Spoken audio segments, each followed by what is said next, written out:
Манай улс төрийн ууган хүчний нэг Монгол Ардын намын 27 дугаар их хурал соёлын төвөргөнд эхэллээ.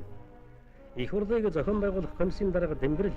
их хурлаар хэлэлцгээр төлөвлөсөн Монгол Ардын намын дарга Инх төвшингийн улс төрийн илтгэл, мандатын комиссийн илтгэл, намын 26 дугаар их хурлаас хойш хийж гүйцэтгэсэн ажлын тайлан, хяналтын ерөнхий хорооны тайлан, Монгол Ардын намын дөрмийн асуудлаарх салбар хуралдааны мэдээлэл, намын дүрмд өөрчлөлт оруулах тухай салбар хуралдааны мэдээлэл сонсох,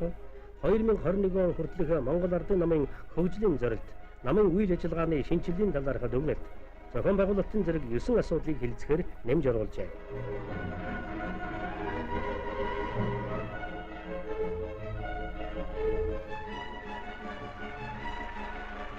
Уран өдөр үргэлжилсэн их хурал зохион байгуулалтын асуудлаа хэлэлцэж, Монгол Ардын намын даргад нэр дэвшигчдийг нууц санал хураалтаар тодруулахад Ардын намын дэд дарга Мягомбын их хурлд 91% санал авч хэд давуугаар тус намын 29 дахь даргаар сонгогдсон байна.